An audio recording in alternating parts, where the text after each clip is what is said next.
Hey guys, what is up? It's Dusty here and welcome back to another crypto update. Today, have an update for you guys on the Ripple v SEC lawsuit. And actually, we got ourselves a new schedule posted by one of the most famous lawyers in the crypto community, James Fillon. And it is very interesting. So he posted over on Twitter, scheduling update as of November 4th, with dates specific to the motions for summary judgment corrected. And also down below, he left himself a little price prediction for where he guesses when the lawsuit is basically going to be over. Now, I want you guys to comment down below whether you think the XRP price would more than double if the lawsuit were to end. So basically, do you think that right now the price is, let's say, 50 cents? Do you think that once the lawsuit is over, the price will be above $1 within a couple of days? Yes or no? Let me know in the comment section down below and let us move on. Scheduling update as of November 4th. Let's check it out.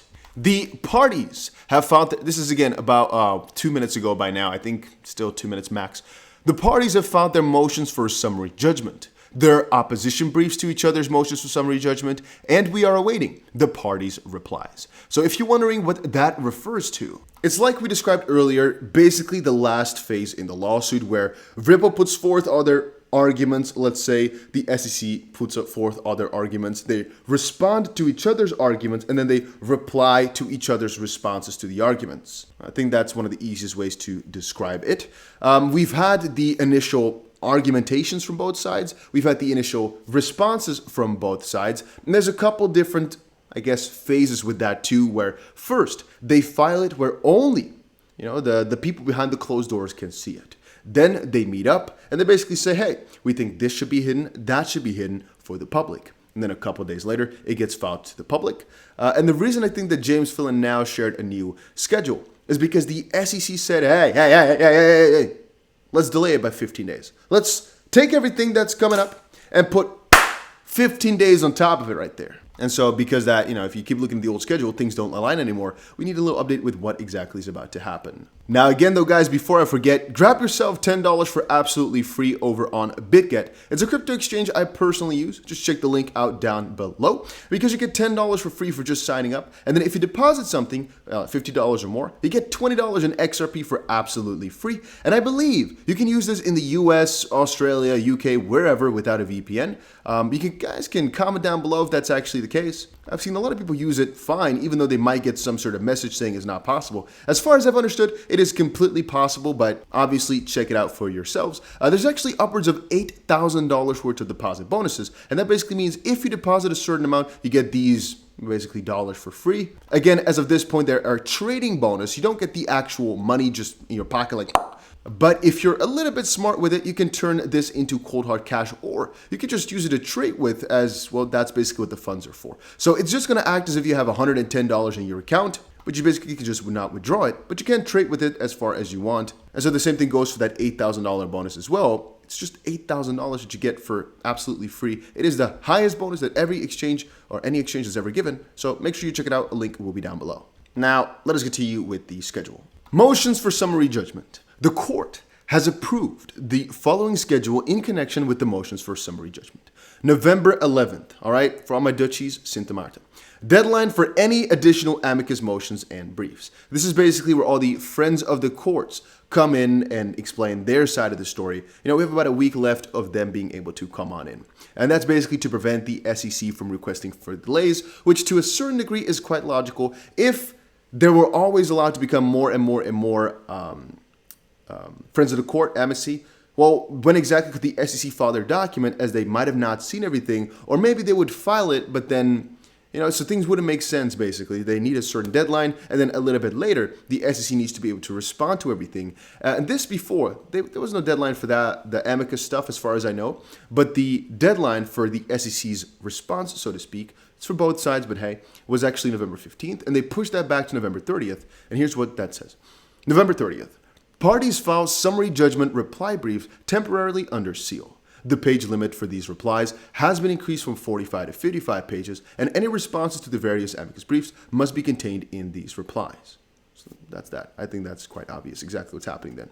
Then about a couple of days later, December 2nd. The parties meet up, start kissing, making out, doing some crazy stuff. I am not sure why I just said that. And this is basically what I said at the start, right? They first file it under seal, basically it's hidden for everybody. Then they meet up and start, talking with each other, not doing anything crazy. And then a couple days later, it is filed to the public. And that's what's happening on December 5th. And as of that point, that's actually when the lawsuit is, in my opinion, kind of over. Parties filed public redacted versions of the reply briefs, making only those provisional redactions requested by the parties during the meeting occur. So basically, it's the summary judgment reply brief, so the third of the last phase basically thing. However, only public exactly what they discussed a couple days prior out of this full package that was filed under seal. Then about 2.5 weeks later or so, December 22nd, very important day, parties filed omnibus motions to seal all materials related to the summary judgment motions, including briefs, Rule 56(1) statements and counterstatements, declarations, and supporting exhibits. Parties also filed proposed redactions to such materials. This is basically the final hiding stage, I should say. Obviously, some people want to hide something else than others. So on January 9th of next year, which again was supposed to be about 15 days earlier, this has been pushed to next year, they have to respond again to what exactly the other party wants to hide, so to speak. Again, as far as I understand, because it's literally trying to hide everything, right? As far as I can read right here, parties filed omnibus motions to seal all materials related to summary judgment motions, including, so all the rest they're trying to hide away, briefs, Rule 56(1) statements and everything, and then an opposition to that. That's actually basically it. The end of the lawsuit is there on January 9th. After that, which again was supposed to be the end of the year, now it's the beginning of next year, there will be nothing filed anymore as far as we know as of this point. Again, it can be depending on what exactly happens before November 11th. If there's a crazy amount of amicus, a crazy amount of parties coming on in, there's a chance that this is going to be delayed even further. It is true. However, that's the final date. We have one thing on the side though. We have the motions to exclude expert testimony. So, as you guys probably remember, Ripple's had experts in their expert discovery phase, and the SEC had some. Now, if we remember, on the SEC side, one of those experts said, XRP holders are buying XRP for this reason, where the XRP community was not really too happy with. Now, the motions, and this is read, the motions to exclude expert testimony, Daubert challenges, are fully briefed, but issues regarding sealing the motions and the expert reports and depositions transcripts remain. I expect those sealing issues will be resolved as part of summary judgment process and eventual ruling, so they probably won't have a side quest, so to speak. But that is still something that is lingering along the sides. The actual issue itself, not really. The hiding of information, which is the best way I can describe it. Motions to seal, as far as I understand, is just basically keeping things away from the public, keeping it for their eyes only. But again, you can correct me if I'm wrong on that. But that was mostly it for the dates. And then we have the prediction, obviously, which is right here. And I'll give you guys the full screen for this one. I am sticking to my prediction that District Judge Torres will decide both the expert motions and the summary judgment motions at the same time on or before March 31st of 2023. And that, ladies and gentlemen, is going to conclude the Ripple versus SEC lawsuit. There is literally about a page worth of actual deadlines and content still left, and that to some degree is quite scary. That right now we're literally in the last stretch of everything. We're at the end of the final phase of the lawsuit because we're at, basically the third out of 4 parts. We have had ourselves the initial summary judgment motions, the response to it right now on November 30th. We have the replies. Then, of course, we have ourselves the sealing, if we just include that basically as well right there. It's pretty wild if you think about it, that we're so freaking close to the end with the response, again, going to most likely be before March 31st because every half year a judge gets basically in the little list how many cases they have open, and probably the judge doesn't want to have too many open, so she's going to close it before that date. That was a whole theory about that before. Makes a lot of sense the way I heard it. Then again, I'm not the best describer of exactly that piece. All I can say is, even though I'm wearing a polka dot shirt right now, I'm extremely bullish on XRP, and I'll remain that way forever, most likely. But yeah, let me know if you enjoyed this video by pressing the like button. And that was it. See you guys later in another one with another update, most likely tomorrow or something. We'll see.